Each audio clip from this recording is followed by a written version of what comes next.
شاہ صاحب، دین میں سود لینے والوں کی نفی کی گئی ہے، کیا وعید سنائی گئی ہے، کیوں منع فرمایا گیا اور کیا خوشخبری کہی ہے یا بدخبری سنائی گئی ہے؟ بسم اللہ الرحمن الرحیم۔ قرآن حکیم فرقان حمید میں ہے کہ حل اللہ البیع وحرم الربا، ایسا ہی ہے کہ اللہ جل جلالہ نے بیع کو تو حلال کیا ہے جی، کہ یہ کاروبار کا ایک ذریعہ ہے، خرید و فروخت ہے جو ہے نا۔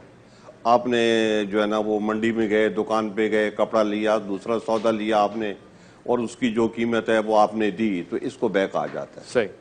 لیکن ربا جو ہے یہ ایک اس سے ہٹ کے کوئی چیز ہے، اچھا، یعنی یہی فرق بیان ہو رہا ہے کہ بیع جو ہے خرید و فروخت جو ہے وہ تو حلال ہے، ٹھیک ہے، لیکن یہ ربا جو ہے یہ حرام ہے۔ تو اس کا جو ہے نا مفہوم یہی ہوتا ہے کہ ایک فریق کا جو ہے نا اس میں نقصان ہو رہا ہوتا ہے۔ تو پھر یہ جو قرض والا مسئلہ ہوتا ہے، اس میں قرض لیا اور اتنا ماہانہ اس کو دینا ہوگا اور اتنا اس کو سالانہ دینا ہوگا، یہ تو ایسی چیز ہے نہ پرانے زمانے میں لوگ اس سے چھوٹ پاتے تھے نہ آج کے دور میں بھی چھوٹ پاتے ہیں۔ صحیح۔ تو لہٰذا چونکہ اس سے ایک فرد کا نقصان ہوتا ہے، اور فرد کا نقصان اصل میں یہاں پر معاشرے کا نقصان ہے، کیونکہ اسلام جو ہے وہ کسی آدمی کو گرا ہوا دیکھتا برداشت نہیں کر سکتا۔ صحیح۔ کہ اسلام یہ کہتا ہے کہ آدمی نیچے گر گیا، اب اس کو اٹھاؤ، اس کو اس حال پہ مت رہنے دو۔ صحیح۔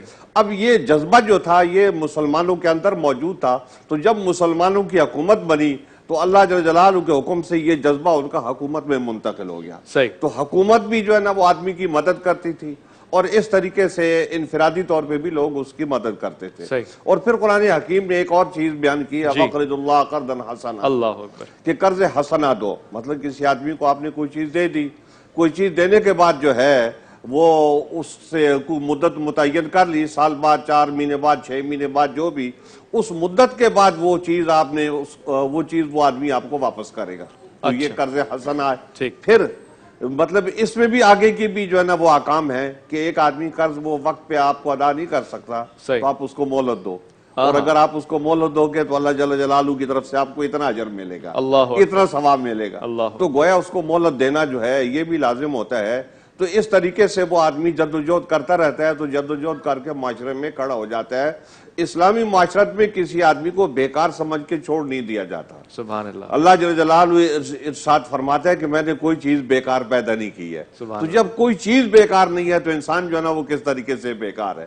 ہر انسان کا ایک مصرف ہے، ایک اس کا کام ہے کہ جس نے جس شعبے میں اللہ جل جلالہ اس سے کام لیتا ہے تو اس شعبے میں اللہ جل جلالہ اس کے دماغ کو کھول دیتا ہے۔ مَن یُرِدِ اللَّهُ بِهِ خَیْرًا یُفَقِّهُ فِی الدِّین، کہ اللہ جل جلالہ جس کی بھلائی کا ارادہ فرماتا ہے تو اس کو دین کی سمجھ عطا فرماتا ہے، دین کا تفقہ عطا فرماتا ہے، اور اس طریقے سے اس کے لیے جو نا وہ راستے ہموار کر دیتا ہے۔ تو بہرکیف یہ جدوجہد ہوتی ہے معاشرتی طور پہ، معاشرے میں ایک آدمی کرتا ہے تو اس کی مدد جو ہے یہ اس کے طریقہ کار ہے کہ اس طریقے سے بھی اس کی مدد کی جا سکتی ہے، اس طریقے سے بھی، اور مقصود یہ ہے کہ وہ مسلمان اپنے معاشرے میں کھڑا ہو جائے اور خود کما کے دوسروں کو دینے لگے۔